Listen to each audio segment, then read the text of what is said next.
हमें तो अपनों ने लूटा, गैरों में कहाँ दम था, मेरी किश्ती थी वहां डूबी जहां पानी कम था। एक हिंदी फिल्म का यह डायलॉग इन दिनों शहर की नगरपालिका की कार्यप्रणाली पर फिट बैठता है। नगरपालिका की अनदेखी से शहर की सौंदर्यता को बढ़ा रहे उद्यान इन दिनों बदहाल जीवन जी रहे हैं। हजारों लाखों खर्च कर शहर के जिन उद्यानों को संवारा गया था, आज वह उद्यान उजाड़ से नजर आने लगे हैं। ये हालत तब और चिंतनीय और सोचनीय हो जाती है जब नगरपालिका में कलेक्टर प्रशासक हैं, बावजूद इसके नगरपालिका की कार्यप्रणाली काम चलाऊ ही नजर आ रही है।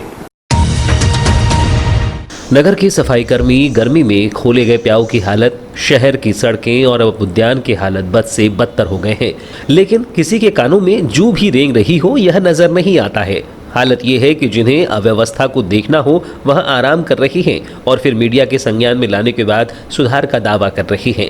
नगर पालिका में भारी फौज के बाद भी सफाई उद्यानों का रखरखाव नहीं होने से प्रतीत होता है कि अपने संसाधन का या तो नगर पालिका सही उपयोग नहीं कर पा रही है या फिर उसका दुरुपयोग हो रहा है।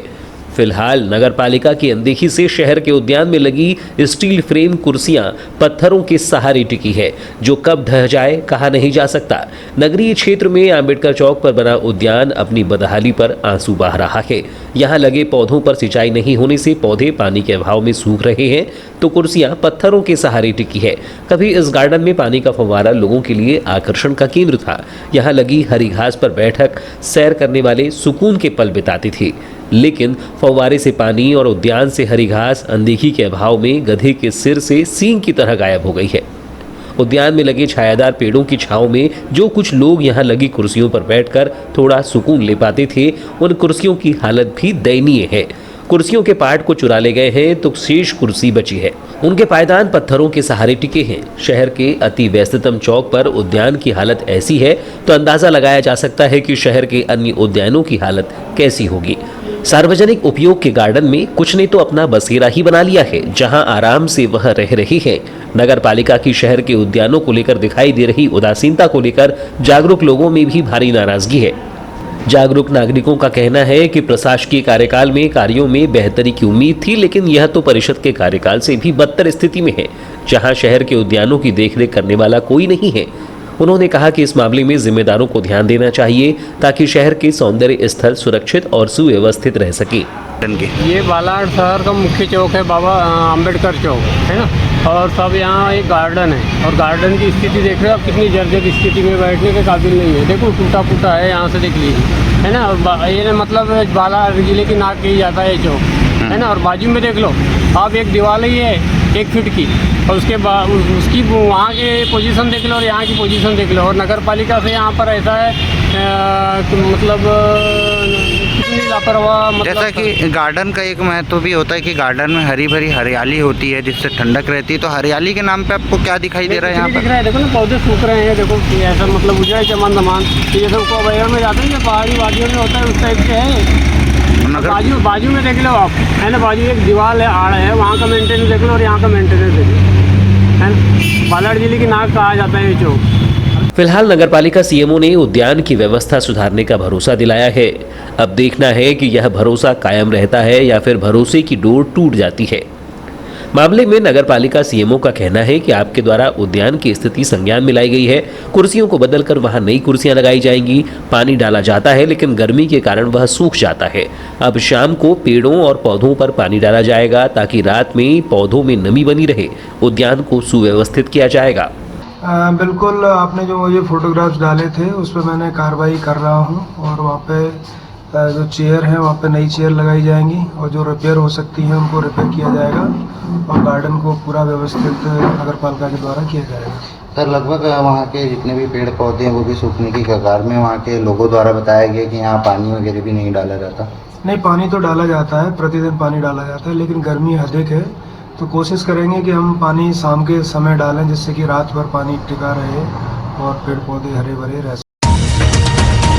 जिले के नक्सल प्रभावित दक्षिण बैहर के बैहर व बिरसा के रहवासियों को मुख्य धारा से जोड़ने के लिए करोड़ों की लागत से 15 सड़कों का प्रधानमंत्री ग्रामीण सड़क योजना के तहत निर्माण किया जाना है, लेकिन विभाग ने इसकी निविदा निकालने की प्रक्रिया के पहले वन विभाग से ली जाने वाली अनुमति की प्रक्रिया को पूर्ण नहीं किया है। ज्ञापन के माध्यम से आदिवासी समुदाय का कहना है कि 2 मई को सिवनी जिले के खुरई थाना अंतर्गत ग्राम सेमरिया गांव में गाय काटने के शक में बजरंग दल एवं श्रीराम सेना के कार्यकर्ताओं द्वारा 3 आदिवासियों को लाठी से मार कर, जिसमें 2 लोगों की हत्या और 1 को घायल किया गया है। सेमरिया निवासी धानजा इनवाती 45 वर्ष और समिति गांव सागर के संपत बट्टी 50 वर्ष ने मंगलवार की सुबह ही दम तोड़ दिया, जबकि ब्रजेश बट्टी 25 वर्ष का उपचार जारी है।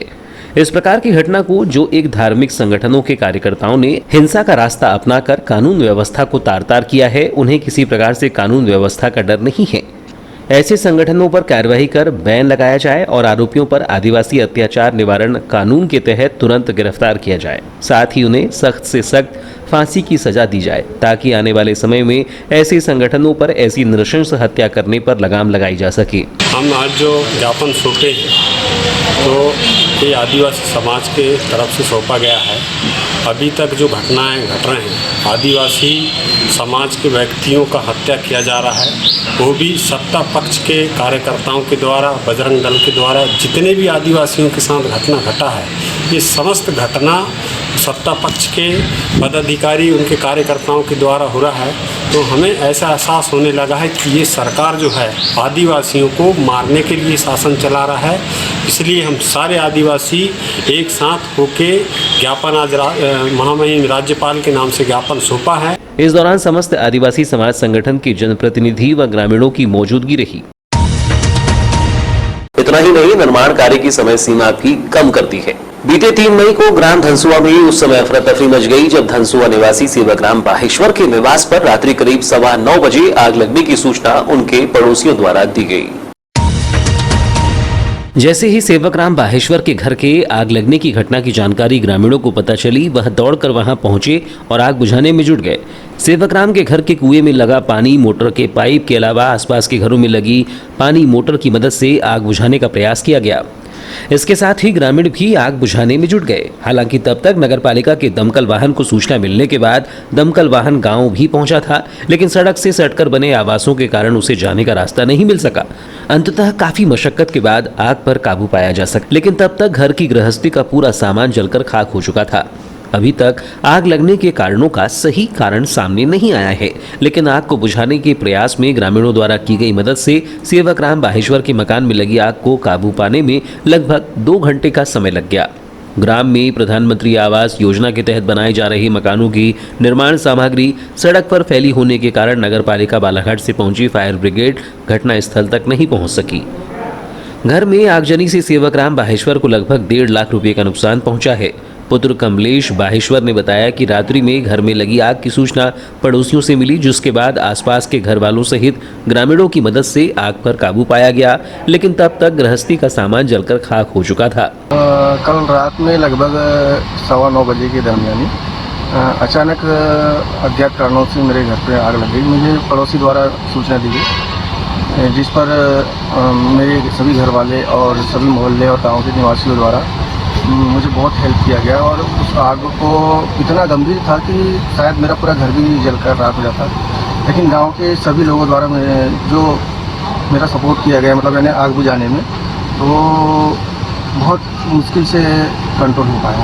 नगर पालिका से फायर ब्रिगेड की टीम पहुंच पाई थी कि नहीं? फायर ब्रिगेड की टीम पहुंची तो थी, लेकिन क्योंकि अभी क्या है, प्रधानमंत्री आवास वाले काम चालू है गाँव में, तो रोड सक्रिय होने से वो मेरे घर तक नहीं पहुंच पाए। फिर कैसे करके आप लोग ने आग बुझाई? हम लोगों ने क्या है कि घर में जो कुआं है उसमें पंप लगे हुए हैं और बाजू के घरों में भी पंप लगे हुए हैं, तो 3-4 पंप की मदद से और काफ़ी लोगों की सहायता से हम लोगों ने आग को नियंत्रण किया।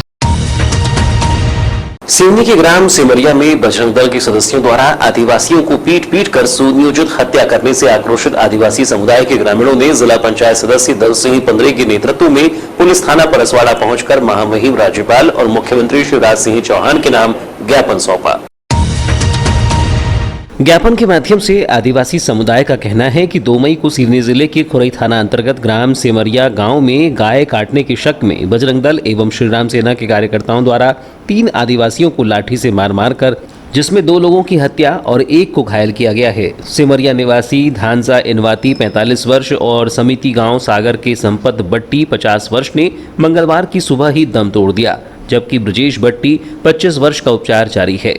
इस प्रकार की घटना को जो एक धार्मिक संगठनों के कार्यकर्ताओं ने हिंसा का रास्ता अपनाकर कानून व्यवस्था को तार-तार किया है, उन्हें किसी प्रकार से कानून व्यवस्था का डर नहीं है। ऐसे संगठनों पर कार्रवाई कर बैन लगाया जाए और आरोपियों पर आदिवासी अत्याचार निवारण कानून के तहत तुरंत गिरफ्तार किया जाए। साथ ही उन्हें सख्त से सख्त फांसी की सजा दी जाए, ताकि आने वाले समय में ऐसे संगठनों पर ऐसी नृशंस हत्या करने पर लगाम लगाई जा सके। हम आज जो ज्ञापन सौंपे तो ये आदिवासी समाज के तरफ से सौंपा गया है। अभी तक जो घटनाएं घट रहे हैं, आदिवासी समाज के व्यक्तियों का हत्या किया जा रहा है, वो भी सत्ता पक्ष के कार्यकर्ताओं के द्वारा, बजरंग दल के द्वारा। जितने भी आदिवासियों के साथ घटना घटा है, ये समस्त घटना सत्ता पक्ष के पदाधिकारी, उनके कार्यकर्ताओं के द्वारा हो रहा है। तो हमें ऐसा एहसास होने लगा है कि ये सरकार जो है आदिवासियों को मारने के लिए शासन चला रहा है। इसलिए हम सारे आदिवासी एक साथ होके ज्ञापन आज महामहिम राज्यपाल के नाम से ज्ञापन सौंपा है। इस दौरान समस्त आदिवासी समाज संगठन के जनप्रतिनिधि व ग्रामीणों की मौजूदगी रही। 4 मई को पंचमुखी हनुमान मंदिर का 17वां स्थापना दिवस वार्ड क्रमांक 6 चित्रगुप्त नगर स्थित पंचमुखी हनुमान मंदिर में पूरे विधि विधान के साथ श्रद्धा और आस्था से मनाया गया। मंदिर के स्थापना कार्यक्रम को लेकर मंदिर को आकर्षक साज सज्जा और रंग बिरंगी लाइटिंग से सजाया गया। पंचमुखी हनुमान मंदिर के स्थापना दिवस पर विभिन्न धार्मिक कार्यक्रमों में भी सुबह पंचमुखी हनुमान जी के अभिषेक के साथ शुरुआत की गई। मंदिर समिति अध्यक्ष अरविंद श्रीवास्तव ने बताया कि पंचमुखी हनुमान मंदिर का 17वां स्थापना दिवस प्रतिवर्षानुसार इस वर्ष भी पूरे वार्ड वासियों और नगर की जनता के साथ मिलकर भक्ति भाव से मनाया गया, जिसमें सुबह 6 बजे हनुमान जी का अभिषेक कर विशेष आरती की जाएगी, जिसके बाद सुबह 9 बजे संगीतमय 108 हनुमान चालीसा का पाठ होगा और शाम 5 बजे हवन और आरती के बाद शाम 7 बजे से भक्तों के बीच महाप्रसाद भंडारा का वितरण किया जाएगा। श्री पंचमुखी हनुमान मंदिर समिति पंडित श्री राम मिश्रा ने बताया कि सुबह पंचमुखी हनुमान मंदिर के अभिषेक के साथ ही सुबह 9 बजे 108 हनुमान चालीसा पाठ किया गया। शाम 5 बजे हवन पूजन के बाद भंडारे का आयोजन किया गया है, जिसमें बड़ी संख्या में भक्त उपस्थित थे। रात का है 6 बजे हनुमान जी महाराज का अभिषेक के बाद आरती, 9 बजे से 108 हनुमान चालीसा का पाठ प्रारंभ किया गया। 5 बजे हवन, आरती के बाद महाभंडारा बड़े ही धूमधाम से पंचमुखी मंदिर का 77वां स्थापना वार्षिक उत्सव मनाया जा रहा है। 3 मई को अखिल भारतीय ब्राह्मण एकता परिषद द्वारा आराध्य भगवान परशुराम जी का जन्मोत्सव मनाया गया। इस अवसर पर समाज के प्रतिभावान छात्र छात्राओं को सम्मानित किया गया। 3 मई को शाम 4 बजे से त्रिपुर सुंदरी मंदिर में आयोजित ब्राह्मण एकता परिषद के भगवान परशुराम जयंती कार्यक्रम में कलेक्टर वित्त विभाग अकाउंट ऑफिसर स्वप्निल पांडे, ज्योतिषाचार्य राजेंद्र पुरोहित, रिटायर्ड शिक्षक प्रेम प्रकाश त्रिपाठी, समाज सेविका शांता तिवारी, निर्मला त्रिपाठी, शशि पुरोहित का श्रीफल माला भेंट कर वरिष्ठ जनों को सम्मानित किया गया। इसके अलावा लालबर्रा बोरी निवासी राम मिश्रा और अरविंद मिश्रा ने कक्षा 10वीं में परीक्षा वर्ष 2021-22 के अंतर्गत 88% अंक प्राप्त करने पर समाज के प्रतिभावान बच्चों का श्रीफल माला प्रशस्ति पत्र प्रदान कर सम्मान किया गया। कार्यक्रम का शुभारंभ मां सरस्वती के छायाचित्र पर माल्यार्पण और उनका पूजन कर किया गया। इस अवसर पर खासी संख्या में सामाजिक बंधु और मातृशक्ति उपस्थित थे। कार्यक्रम के अंत में भगवान शिव के अनन्य भक्त भगवान परशुराम जी का पूजन और आरती की गई। इस अवसर पर परिषद जिलाध्यक्ष रविशंकर दुबे द्वारा अखिल भारतीय ब्राह्मण एकता परिषद के 7 संकल्प सूत्र का सामूहिक वाचन किया गया। साथ ही समाज के वरिष्ठों ने विचार व्यक्त करते हुए कहा कि सामाजिक एकता ही समाज की मजबूती का आधार है। इस अवसर पर संगीतमय हनुमान चालीसा का पाठ किया गया और सामाजिक लोगों को महाप्रसाद का वितरण किया गया। इस दौरान विधि सलाहकार और कोषाध्यक्ष ब्रजेश मिश्रा, महासचिव दिलीप मिश्रा, महिला प्रकोष्ठ अध्यक्ष सरला दुबे, संयोजक कृति तिवारी, कोषाध्यक्ष ललित दुबे, धनेन्द्र तिवारी, गिरजाशंकर दीक्षित, सचिन शुक्ला, मनोज प्यासी, मधुसूदन शुक्ला, आशीष शुक्ला, अल्पना शुक्ला, के तिवारी, निधि भारद्वाज, शीतल दुबे, भारती शुक्ला, सीमा शुक्ला सहित अन्य सामाजिक जन बड़ी संख्या में उपस्थित थे। समाचारों में वक्त है एक ब्रेक का, अभी हाजिर होते हैं इस ब्रेक के बाद। देखते रहिए BTV न्यूज।